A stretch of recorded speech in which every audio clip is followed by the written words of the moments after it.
Lee was a guy who was in my class at secondary school, and we went to Penrice together for 5 years.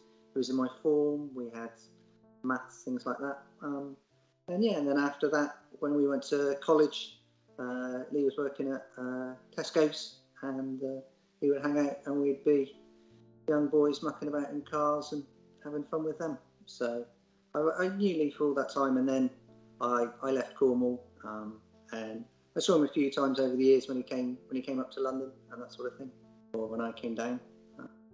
We were just good friends and part of that group who went through secondary school together and grew up together. Yeah, we definitely had our fun, and went to gossips, and he was the first one of us to get married. So we had like the first ever one of our friends getting married up at the rugby club in Snostall, and then going down onto gossips afterwards.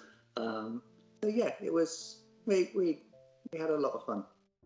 It was difficult because it's that point at which you could expect maybe somebody to have an accident or something like that, but this is the start of us dying of old age in some respects.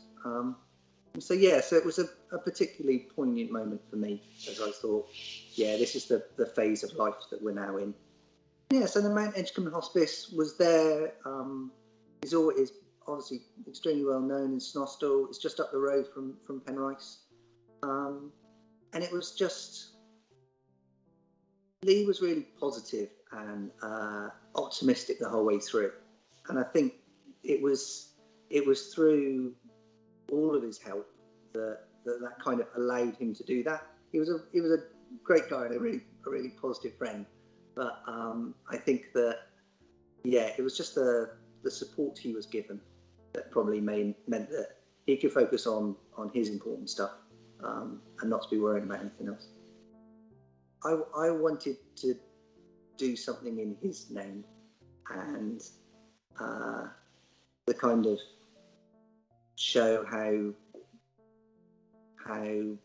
important and special he was, and obviously at the end of his life, this was what was involved with. I think it was what his the charity that his family said to donate to.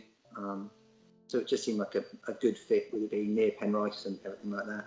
And obviously the Boyd race is also probably equidistant from Penrice and Hospice to the start. So it's all in that very local area within a quarter of a mile or so. So the Boyd race is a 24-hour race where you run from Porthbeen Outdoor Adventure Centre along the coastal footpath to out to Blackhead, and just over the top of Blackhead and down the other side to make it extra awkward. And then you turn around and you come back again. And that's about 5 miles. It's about 350 metres worth of climb. It's got famous Roehampton steps, which are just a V down and up. And once you've done that, you get back to the Adventure Centre. You've got 10 minutes to get some water, get some more food, change your socks if that so takes you, and you turn around and you go again. And you just keep doing it for 24 hours. And if you stop for more than 10 minutes, you're disqualified. So you have to keep going. There's no external support. So if someone gives you a glass of water on the way around, you're disqualified. The worst moment was probably 8 hours to go, because you're tired. You've been going for 16 hours, and it's just the thought of it's so much longer. I mean, it's a working day. My brain was saying, people fly to New York in less than 8 hours. Like, that's how long it is. And you think about all the faffing around at airports and customs and everything. All of that, and watching movies on a plane, you've still got to keep going for all that period of time. And that I found really tough. But all the other runners were so kind and supportive, and the staff who in the race as well. And it was just about battling through a little bit. And so normally I had, when I'd got to the sanctuary and I had maybe 10 minutes, if I had a few minutes spare, I would just stop and rest.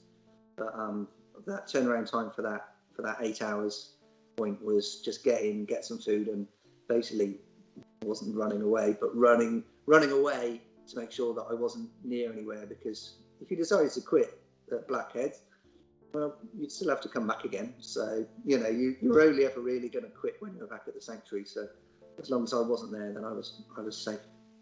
Yeah. So crossing the finish line, I was just so tired that I didn't have the energy to feel massive amounts of joy. It was just a sort of quiet satisfaction of having actually stuck it out and completed it, and sort of thinking, okay, I've done that. The high point was probably about 4 hours to go, because at that point you were like, I knew that I was going to complete. So that was the point to be happiest, because I thought, right, having done 20 hours and having gone through my dark spot, I know this is going to be achieved now. It's just about grinding out the last few hours. I mean, it is a ridiculous thing to do. It's designed to be that way. I think I hope Bergs would be quite pleased and feel a bit honoured that I'd done something like that for him.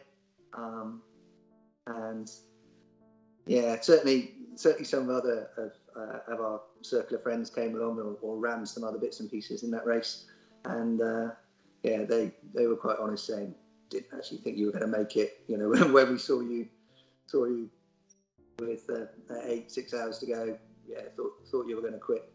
But a guy who I went to college with, actually, who he didn't know Berger, but he knew why I was running and had sponsored me.